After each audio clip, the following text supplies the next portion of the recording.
हनुमान जी महाराज जो है लंकिनी के वो पूरी लंका का जब उन्होंने निरीक्षण कर लिया, अंत तो गत्वा वो दिव्य प्रसंग आता है। विभीषण जी महाराज से उनका मिलन होता है क्योंकि अपने पास समय नहीं है। विलक्षण प्रसंग है। हनुमान जी ने देखा रामायुध अंकित गृह, शोभा वर्णि न जाए, नव तुलसिका वृंदता देखी हर्ष कपिराय। मन में विचार, फिर आश्रय लिया लंका निश्चर निकट निवासा, यहां कहां सज्जन करो आसा। और वही मन में तर्क कर रहे थे, मन मह तर्क करे कपिलागा, ताते ही समय विभीषण जागा। और उठते ही क्या किया, राम राम ते ही सुमिरन कीना। हनुमान जी महाराज समझ गए, निष्कर्ष ले लिया, हृदय हर्षि कपि सज्जन चीन्हा। कैसे निर्णय करे असली और नकली। हनुमान जी भी ये सोच रहे कि ये तो छलावा मायावी नगर है और यहाँ सारे असज्जन हैं, सारे असंत हैं। इस सारे असंतों के बीच में एक अकेला बेचारा संत कैसे जीवन निर्वाह कर रहा होगा। और तब लक्षण मिल गया। महाराज से कहते हैं, संत के आगमन पे जो सोता रह जाए। हनुमान जी रावण के महल में भी गए थे ना, गए दशानन मंदिर में आए।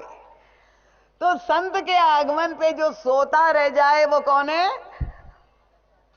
दशानन है। बड़े धीरे से बोल रहे, डर रहे क्या आप लोग, तो सब जग गए हैं।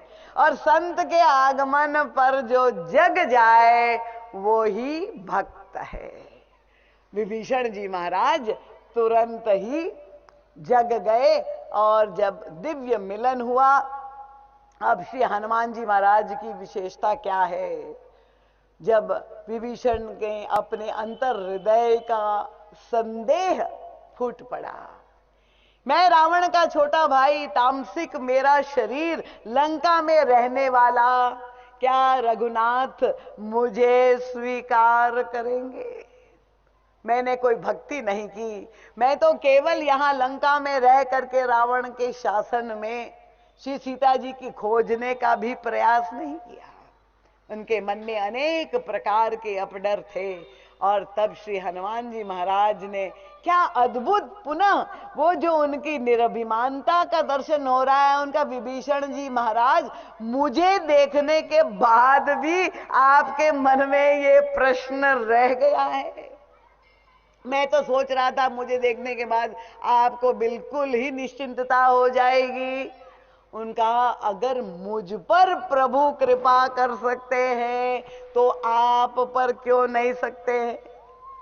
क्या तात्पर्य था कि हनुमान जी महाराज तो बंदर शरीर में है, और बंदर आप जानते हैं कि सारे पशुओं में अत्यंत स्वभाव से चंचल, सारे विकारों से ग्रस्त दिखाई देता है। क्रोध भी इतना, लोभ भी इतना, कितना ही खाया हुआ पर फिर भी वो खाता ही रहता है और उतना ही कामी। तो हनुमान जी महाराज कहते हैं कि कपि चंचल सब ही विधिहीना। मेरी स्थिति ये है, प्रात ले जो नाम हमारा, ते दिन ताई न मिले हारा। और हनुमान जी महाराज की निरभिमानता, ये तो विलक्षण, ऐसा डूबने वाला रस है। समय की सीमा है क्योंकि माँ का आशीर्वाद प्राप्त करना है हनुमान जी महाराज को।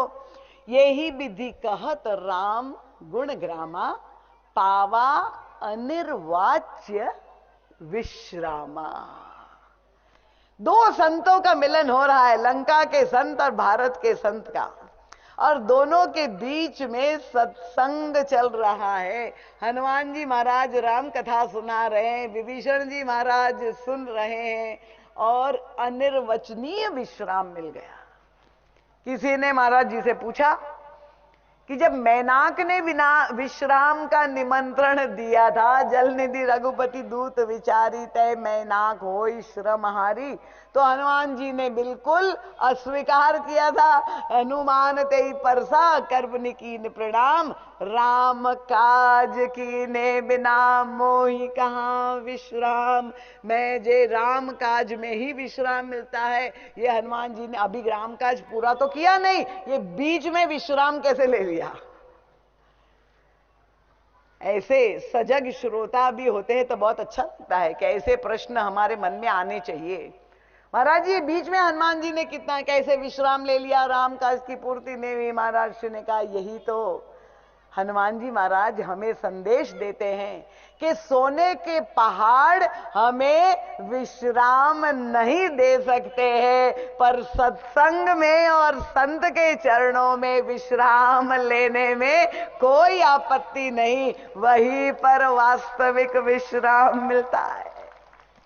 मैंने आपको कहा विश्राम शब्द में ही राम छिपे हुए हैं, और इसलिए जहां राम होगा वहां विश्राम अपने आप प्राप्त हो जाएगा। कोई संदेह तो नहीं रह गया किसी को?